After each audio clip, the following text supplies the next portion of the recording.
ఉంది. Indian constitution corporeal punishment అంటారు. Corporeal అంటే బాడీలీ పనిష్మెంట్ అనేది ఒక్క ఉరి మాత్రమే ఇండియాలో ఉంది. ఎవరు ఎవరిని కొట్టడానికి లేదు, పోలీసులు కూడా చెయ్యి వేయడానికి లేదు, కొట్టడానికి లేదు అనేది ఇండియన్ చట్టాలు చెప్తున్నాయి, కాన్స్టిట్యూషన్ చెప్తుంది. అలాంటి మీకు కొట్టాలని అంత దూరదుంటే కాన్స్టిట్యూషన్ మార్చండి ముందు. కాన్స్టిట్యూషన్లో పోలీసులు కొట్టే హక్కు ఇవ్వండి. లేనప్పుడు మూసుకొని ఉండండి. మరి ఎందుకు కాన్స్టిట్యూషన్కి వ్యతిరేకంగా మాట్లాడతారు? సాక్షాత్తు హోంమంత్రి అనిత కాన్స్టిట్యూషన్కి వ్యతిరేకంగా మాట్లాడుతుంది. ఆమె కొట్టితే తప్పేందని మాట్లాడుతుంది. రౌడీలు వాళ్ళు కొడితే తప్పేంది. రౌడీలైనా హంతకులైనా ఎవరినైనా కొట్టే హక్కు లేదు.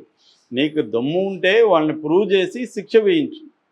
అది చెయ్యాలి. అంటే ఇన్వెస్టిగేషన్ ప్రాపర్గా చేసి, ప్రాపర్గా కేసును బిల్డప్ చేసి, కోర్టులో ప్రజెంట్ చేసి శిక్ష వేయించాలి.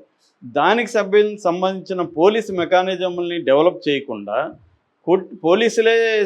పోలీసులే తీర్మానం చేస్తారు వాళ్ళ నేరస్తులని, పోలీసులే కొడతారు, పోలీసులే శిక్షలు వేస్తారు, అవసరమైతే పోలీసులే చంపేస్తారు. మళ్ళీ దీంట్లో బలయ్యేది ఎవరు? దళితులు, నెక్స్ట్ లెవెల్లో మైనారిటీ పేదలు, బీసీలు లేదా ట్రైబల్స్. మన దేశం జైళ్ళల్లో చూస్తే 20% జైల్లో 20% పాపులేషను ట్రైబల్స్ ఉంటారు. వాళ్ళ జనాభాలో పాపులేషన్ ఎంత? 8%.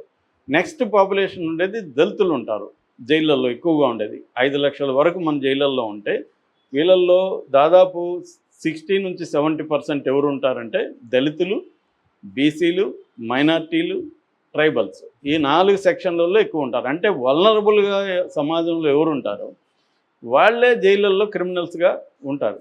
అట్లాగే వీళ్ళు ఇప్పుడు వీళ్ళు ఒక రెడ్డిను, ఒక కమ్మ అతను, ఒక బ్రాహ్మణ్ను ఇలాగ కొట్టగలరా? ఇదే పోలీసులు కొట్టలేరు.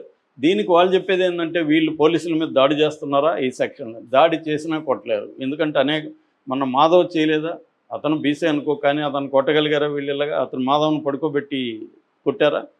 మొన్న ఆవిడూరు విడుదల రజని ఎస్ఐని చేయలేదా? సిఏని, ఆమెను పడుకోబెట్టి కొట్టారా? అలాగా అంటే అధికారము లేకపోతే కులము లేకపోతే డబ్బు ఉన్న వాళ్ళని ఎవరు కూడా ఏ నేరం చేసినా కొట్టలేరు. పైగా వీళ్ళు గాంజాయి చేస్తున్నారు కదా, గాంజాయి వాళ్ళు ఎంత దుష్పరిణామాలు ఉంటాయని మాట్లాడుతున్నారు. ఇక్కడ సినిమా వాళ్ళు, రకరకాల మంత్రుల కొడుకులు గాంజాలు వాడుతున్నారు, దొరుకుతున్నారు. వాళ్ళని ఎప్పుడన్నా కొట్టారా? వాళ్ళని మంచిగా పిలిచిపోయి భోజనాలు పెట్టి వాళ్ళకి టీలు కాఫీలు ఇచ్చి విచారించి పంపిస్తున్నారు. కొత్త అల్లుళ్ళని ట్రీట్ చేసి పంపిస్తున్నారు. వాళ్ళని ఎక్కడన్నా కొట్టారా? కాబట్టి ఫైనల్గా ఏంటంటే ఈ కొట్టడం అనేది వీళ్ళు ఎందుకు కొట్టారు అసలు పోలీసులు? వీళ్ళు నిజంగా కొట్టదలుచుకుంటే ఎలాగో స్టేషన్లలో కొడతారు. స్టేషన్లలో వీళ్ళని కూడా ఆల్రెడీ కొట్టారు. ఎందుకు బయటకు వచ్చి కొట్టారంటే పోలీసులు ఒక సిగ్నల్ పంపించదలుచుకున్నారు ఈ సమాజానికి, ముఖ్యంగా దళితులకి. అరే మీరు కానీ మా మీదకి ఏమన్నా కానీ వస్తే ఈ పబ్లిక్గా కొడతాం, మా ఎంట్రీకి కూడా ఎవడు పీక్కోలేడు అన్నది ఒకటి ప్రూవ్ చేయదలుచుకున్నారు.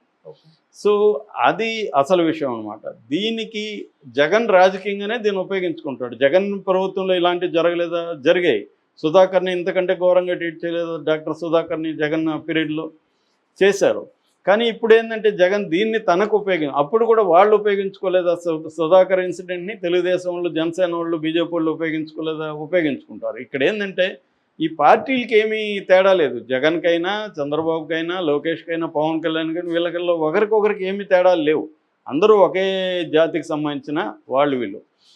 బలేది పేద ప్రజలే. మళ్ళీ దళితులు, మిగతా పేద సెక్షన్లే, తక్కువ కులాలు, పేద ప్రజలు, మైనార్టీలు వీళ్ళే బలవుతారు తప్ప వీళ్ళు ఒకటే. మళ్ళీ ఏ ప్రభుత్వం ఉన్నా జరిగేది ఇదే.